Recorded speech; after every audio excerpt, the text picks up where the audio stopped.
그 토마스 아퀴나스라는 사람은 그리스도를 본받아라는 그런 책에서 많은 사람이 그분의 기적에 열광하지만 그분의 십자가를 따르는 사람은 드물다라고 말을 했습니다.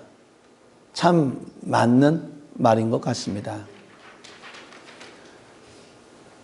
예수님 당시 수만 명이, 특별히 예수님이 예루살렘에 입성할 때 수만 명이 모여서 예수님께 환호를 지르며 다윗의 자손이여 우리를 구원하소서 라며 주님을 따라왔지만은 마지막 십자가에 달리실 그때는 너무나 많은 사람들이 다 주님을 떠났습니다.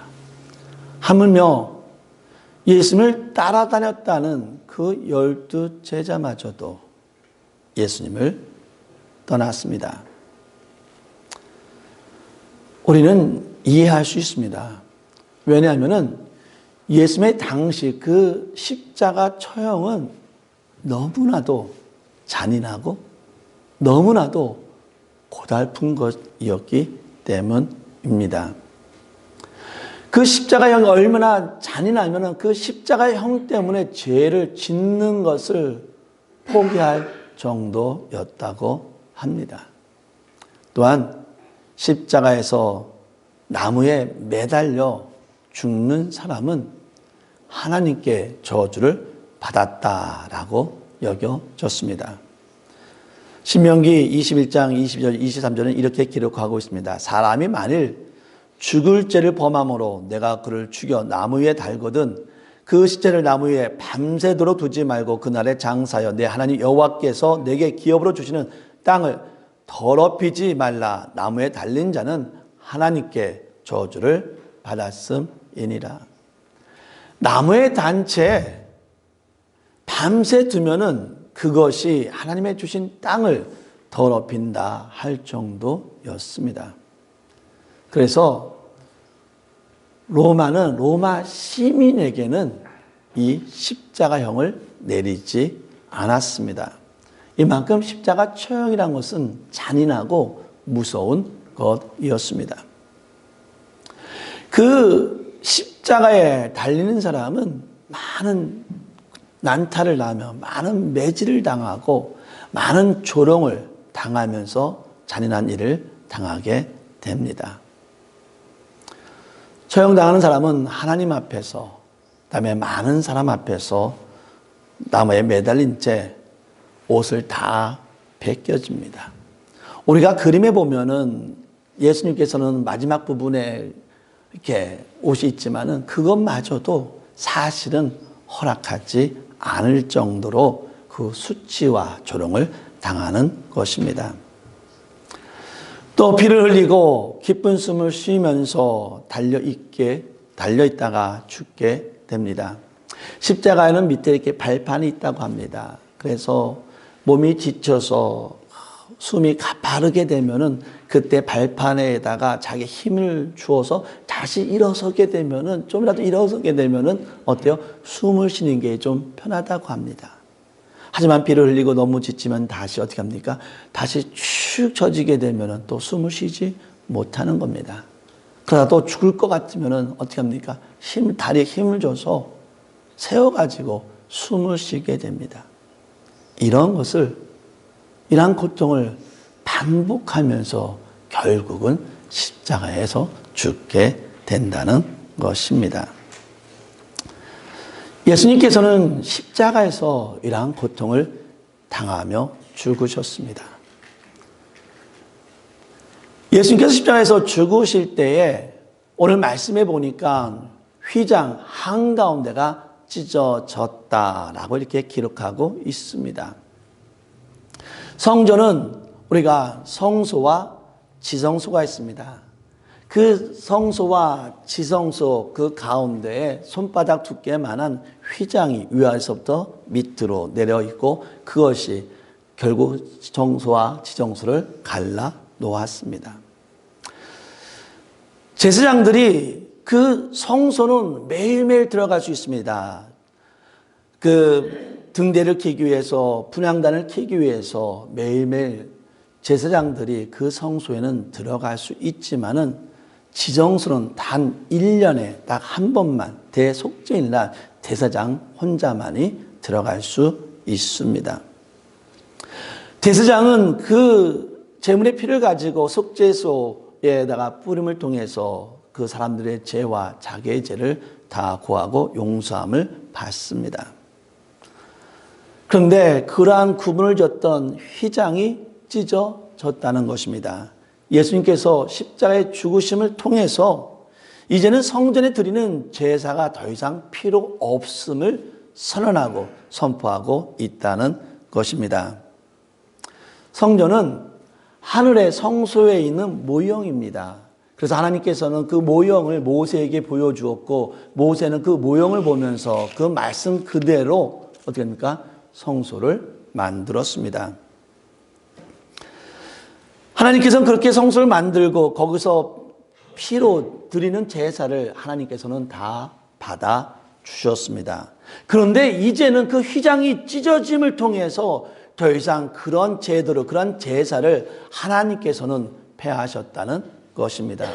왜 하나님께서는 그 제사를 휘장을 찢어짐을 통해서 그 제사를 폐했습니까?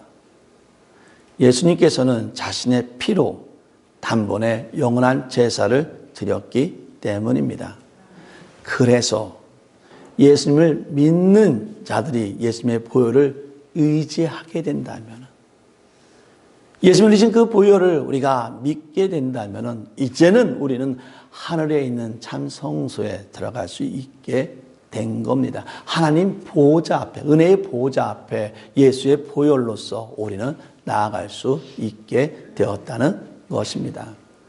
성경은 이렇게 말합니다. 그러므로 형제들아 우리가 예수의 피를 힘입어 성소에 들어갈 담력을 얻었나니 그 길은 우리를 위하여 휘장 가운데로 열어 놓으신 새로운 살 길이요 휘장은 곧 그의 육체니라.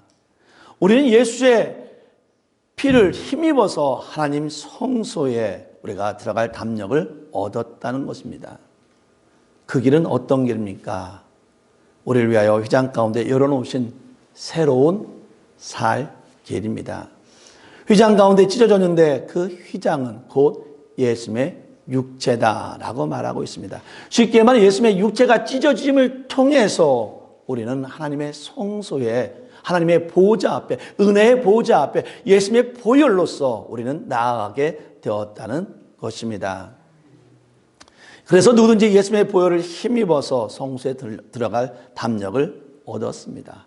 믿음으로 하나님의 보호자 앞에 나갈 수 있습니다. 더 이상 제사장이나 제물이 필요 없습니다. 저와 여러분이 이제는 하나님의 하늘 성소의 거룩한 제사장으로 등록이 된 겁니다. 또 예수님께서는 영원한 화목제물이 되셨습니다. 오직 우리는 예수의 피로 힘입어 담대하게 하늘에 있는 지성소에 들어갈 수 있게 되었습니다. 사도 베드로는 이렇게 얘기합니다. 예수님의 피 뿌림을 받은 모든 그리스도인들을 가리켜 너희는 거룩한 나그네요 왕 같은 제사장이다 라고 이렇게 말하고 있습니다. 이 길은 사람들이 전혀 상상할 수 없었던 길이었습니다. 이것은 구약의 성도들이 전혀 누리지 못하는 것이었습니다. 따라서 우리는 지금 정말 그들이 누릴 수 없는 그 은혜의 특권을 우리는 하나님 앞에 나아가는 그런 특권을 우리는 가지고 있다는 것입니다.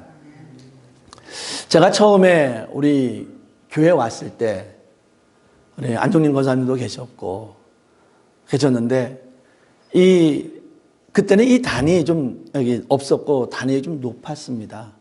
그래서 항상 이렇게 어떤 분을 보면 단에 올라갈 때 보면 항상 신을 벗고 이렇게 올라갔어요.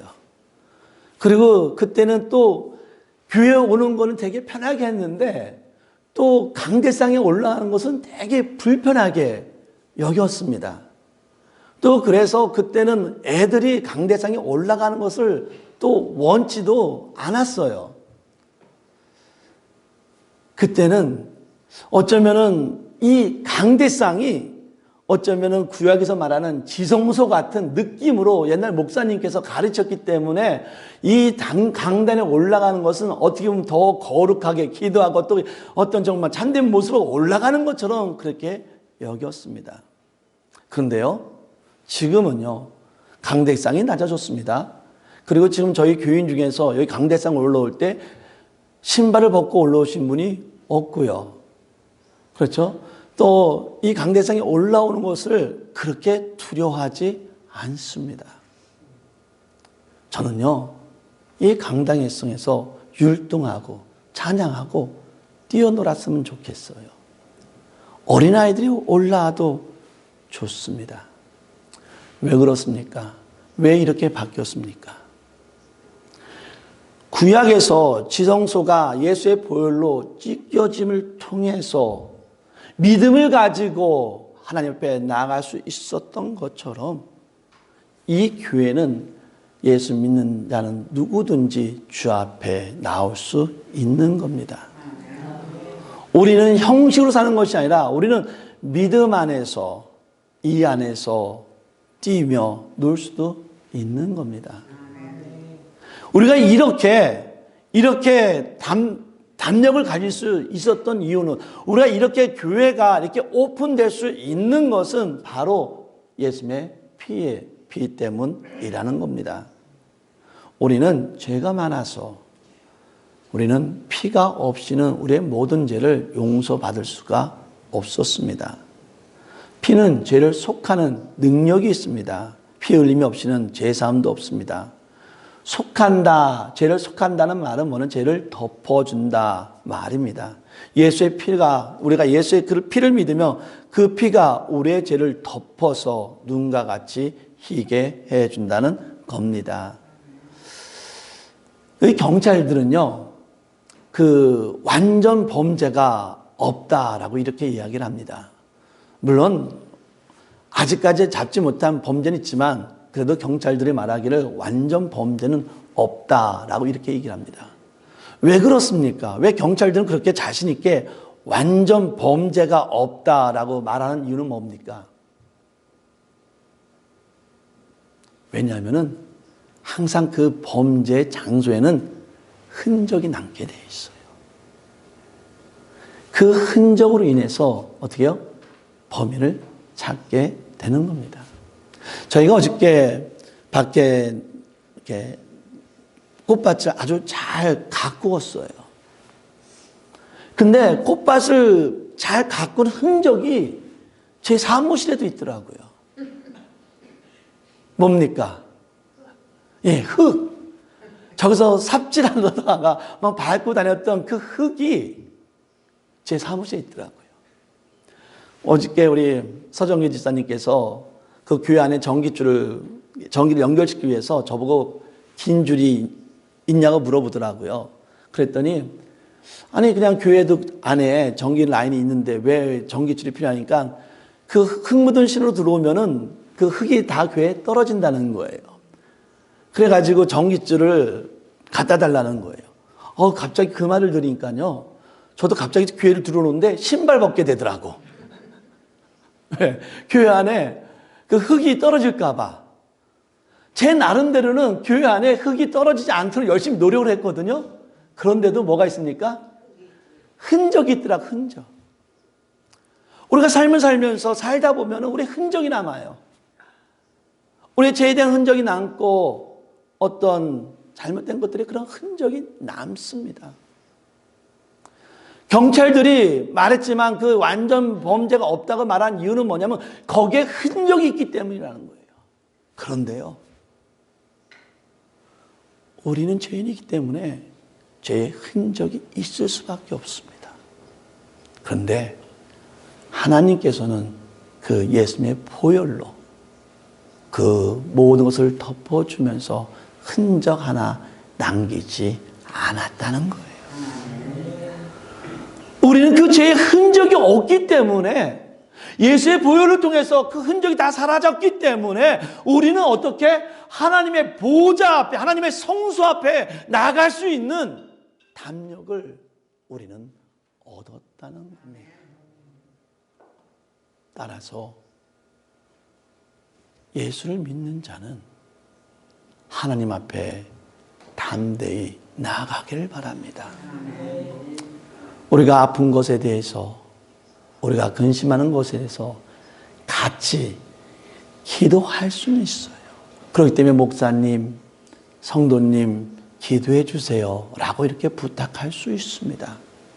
하지만 옛날처럼 꼭 목사님이 기도해야지만이 하나님께서 그 기도를 들어주시는 게 아니에요. 이제는 어떻습니까? 예수의 보혈로서 흔적을 다 지워졌기 때문에, 그 흔적이 지워지면서 여러분은 하나님의 자녀로 삼아 주었기 때문에 이제는 여러분이 스스로가 하나님 앞에 나아가서 하나님 나를 만져 주시옵소서, 나에게 은혜를 허락하여 주시옵소서 라고 기도할 수 있는 겁니다. 예수님은 십자가 죽기 전에 큰 소리로 아버지여 내 영혼을 아버지 손에 부탁하나이다 라고 이렇게 기도를 했습니다. 하나님께서 아버지여 내 영혼을 부탁하나이다 라면서 아버지라고 불렀습니다. 왜 예수님은 십자가에서, 또 우리 겟세마네 동산에서는 단지 아버지가 아니라 아빠, 아버지라고 이렇게 불렀습니다. 왜 예수님께서는 왜 아버지라고 불렀을까? 그 이유는 하나님은 저 하늘에 있어서 우리가 접근할 수 없는 그런 분이 아니라 아버지는 항상 항상 친밀하게 나와 같이 하시는 아버지임을 고백하고 있는 겁니다. 유대인들은 그 웅장한 그런 성전을 보면서 종교 의식으로서 하나님을 아버지라고 부르지 못했지만은 예수님은 항상 친밀한 자기와 동행하시는 하나님을 부를 때 아버지라 불렀습니다. 현수지수가 이제는 운전을 배웠어요. 이렇게 운전을 배운 게 너무나 좋았던 이유 중에 하나가 뭐냐면은, 제가 이제는 1년에 한 번씩 교회에서 휴가를 받아서 여행을 떠납니다. 현수지수가 운전하기 전에는요, 거의 제가 모든 시간을 다 운전을 했어요. 어떤 때는 6시간, 8시간, 10시간까지 운전을 할 때가 있었습니다. 그런데요, 지금은 너무 편합니다. 제가 4시간을 운전하든 6시간을 하든 편해요. 왜? 내가 피곤하면은 운전을 바꿔줄 현수 지수가 있는 거예요. 제 옆에서 잠을 자든 제 뒤에서 잠을 자든 doesn't matter. 왜? 내가 피곤하면은 언제든지 깨워서 운전을 시킬 수 있기 때문이에요. 사랑하는 성도 여러분, 현수 지수는 겨우 운전하는 능력밖에 그건 아니지만 하여튼 운전을 함으로써 나에게 도움을 주지만은 우리 하나님은 어떠하신 하나님이에요? 전능하신 하나님이에요. 모든 것을 행할 수 있는 하나님이시고 우리를 사랑하시는 하나님이십니다. 그 하나님이 지금 어디에 계세요? 우리와 함께 하신다는 거예요. 여러분이 지치고 근심될 때, 내가 운전하면서 지치고 근심되지만은 저에게는 누가 있습니까? 믿을 수 있는 아들들이, 운전할 수 있는 아들들이 있어요. 내가 힘들고 어렵고 역경이 있지만 이 모든 것을 해결해 줄 수 있는 하나님이 여러분의 아버지임을 믿고 아버지를 부를 수 있는 저와 여러분이 되기를 진심으로 바랍니다. 둘째로 하나님을 아버지라고 불렀던 것은 뭐냐면, 하나님은 신뢰할 수 있는, 믿을 수 있는 분이라는 겁니다. 예수님께서 기도할 때 또 그 십자가상에서 크게 외쳤어요. 하나님, 어찌하여 나를 버리셨나이까? 예수님은 아버지가 자기를 버렸다고 소리질렀습니다. 혹시 버림을 당해본 적이 있습니까? 제가 가끔 가다가 우리 예림이 어렸을 때 장난을 쳤어요. 앞에 쭉 가면은 따라가는 척 하다가 몰래 숨습니다. 그러면 예레미야가 어느 순간에 딱 돌려보다가 아빠가 없는 걸 알아요. 놀랍니다. 나타난 현상이 뭐죠? 울어요. 그만큼 뭐요? 버림받은 것, 잃어버린 것이 뭐라는 거예요? 슬픔이요, 아픔이라는 것입니다. 아버지, 아버지, 어찌하여 나를 버리셨나이까? 라고 고백했을 때, 과연 예수님은 그 아버지를 신뢰할 수 있을까요? 왜? 자기를 버렸는데. 버렸다는 것은 뭡니까? 배신이요, 아픔이요, 상처요, 수치입니다. 그런데도요, 분명히 예수님도 여기에서 분명히 어쩌면 유혹이 있었을 거예요. 내가 이 하나님을, 나를 버린 아버지를 내가 신뢰할 수 있을까? 내가 끝까지 의지할 수 있을까? 어쩌면 그런 유혹이 있었을 것입니다. 하지만 예수님은 알았어요. 이미 하나님께서는 이것을 이미 계획해 놓으셨다는 것을 알았기 때문에 비록 유혹이 있어도 예수님은 어떻게 합니까? 전적으로 하나님을 신뢰합니다. 그래서 고백합니다. 나의 원대로 마옵시고 아버지의 뜻대로 하옵소서. 그럼 기도할 때 뭐라고 기도합니까? 아버지, 내 영혼을 아버지의 손에 부탁하나이다. 어떻게 해야지만이 나를 버린 아버지에게 내 영혼을 부탁한다는 말이 나옵니까? 아버지, 나를 버린 사람이요, 나를 배반한 분이오라 한다면 내 영혼을 거둬달라고 부탁할 수 없어요. 하지만은 이 힘든 가운데서도 하나님은 전적으로, 예수님은 전적으로 하나님을 의지했기 때문에 내 영을 거두어 주소서라고 고백을 한 것입니다. 사랑하는 성도 여러분, 우리는 하루하루 살면서 너무 힘들고 고달플 때가 있습니다. 그래서 우리는 열심히 일을 해서 자녀들에게는 내가 겪는 고통을 물려주지 않기 위해서 열심히 일을 했습니다. 내 노력을 통해 자녀의 미래를 하나님께 맡기기를 원했습니다. 사랑의 하나님께서는 우리의 미래도 책임져 주지만은 우리의 현재도 책임져 주시는 분이십니다. 따라서 우리는 우리와 동행을 하면서 우리의 삶을 책임져 주시는 하나님을 절대적으로 신뢰하기를 원합니다. 오늘 하루 살면서 더욱 친밀하게 동행을 하며 사는 하루하루가 되기를 바랍니다. 이 시간 기도합시다. 하나님 아버지, 저와 동행하시며 나의 삶을 인도하여 주시고 나는 주님을 절대적으로 신뢰하며 믿음으로 살아가는 자가 되게 하여 주시옵소서. 우리 이 시간 다 같이 기도하기를 원합니다. 기도합시다.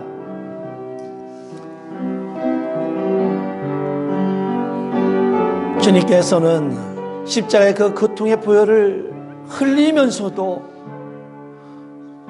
화목제의 제물이 되셔서 우리를 하나님 나라의 보좌 앞에 나아갈 수 있도록 그러한 십자가의 고난을 당하시면서 우리에게 은혜를 베풀어 주었습니다. 우리는 예수를 믿기만 하면은 우리는 하나님 보좌 앞에 나갈 수 있었습니다.